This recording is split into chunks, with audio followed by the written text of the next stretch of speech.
Viewers, we will keep tracking the summit as it proceeds through the day today. For now, let's move on to some news that's coming in from Nigeria, where a Christian group says that around 315 students and teachers were kidnapped in the country, making it the second school abduction this week itself. The Christian Association of Nigeria reported 215 students and 12 teachers taken by terrorists. Earlier, 25 schoolgirls were abducted in a separate incident.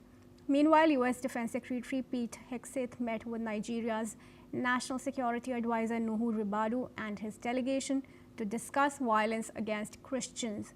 The U.S. is working closely with Nigeria to combat persecution by jihadist groups.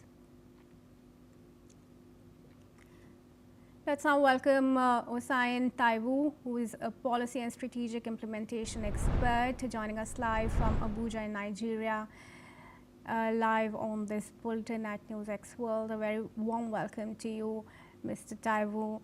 Now, these abductions are being reported for the second time this week in Nigeria, and also coming in as Trump has skipped the G20 summit in Africa, citing violence against and persecution of white minorities.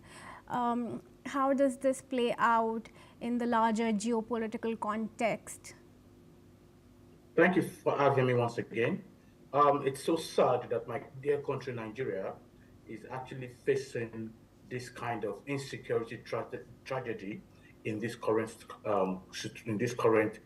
climate.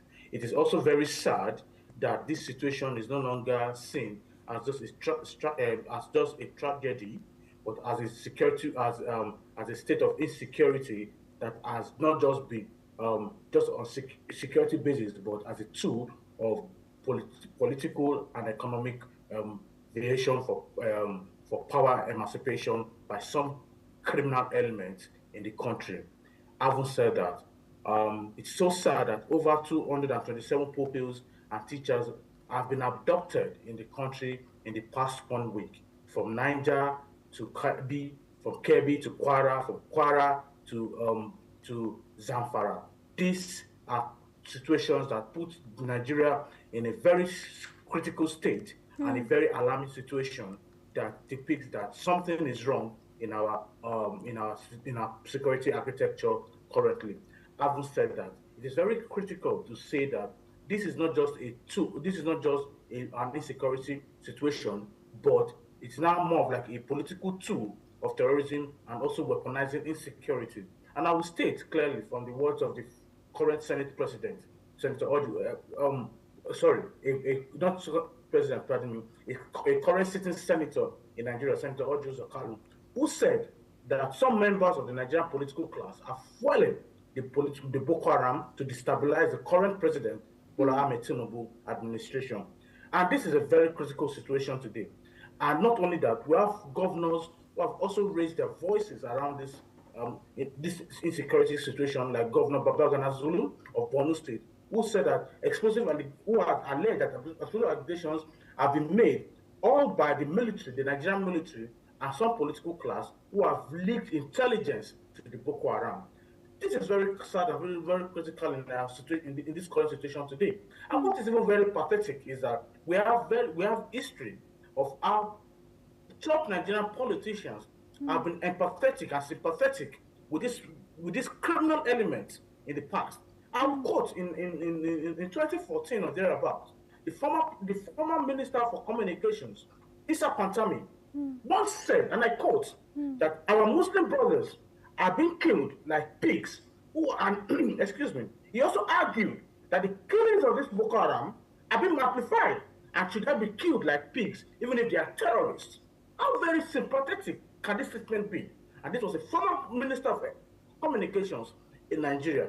And if you remember, the then late President of the Federal Republic of Nigeria, late President Buhari, was once the spokesperson of this criminal element. What does implies? Discipline implies that some elements in the political frame are taking its critical position to support this element in criminalizing the terrorism that has happened in Nigeria and that is currently happening in Nigeria, and as a tool of not just politics, but also as a tool of economic reinforcement to actually actualize and create a voice for them. This is a situation where we are today in Nigeria, whereby individuals are being kidnapped in their homes, on their ways to different places. Traveling is like a luxury.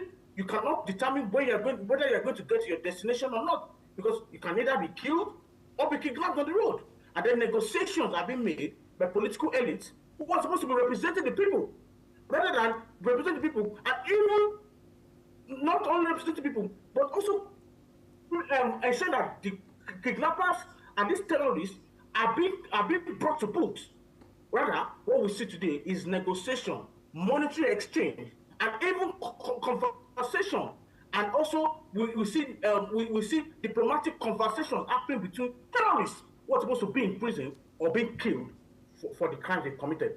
This is the current situation in Nigeria today. And the real question is, who are the greatest financiers of these people? Because for persons to be very, very, very strong in this kind of situation, it shows that some We people do are actually resonate with the anchor that's palpable there, but we request you to stay on with us, Dr. Taiwo, as we wish to give our viewers some more news that's coming in from Nigeria itself about suspected Boko Haram group having ambushed local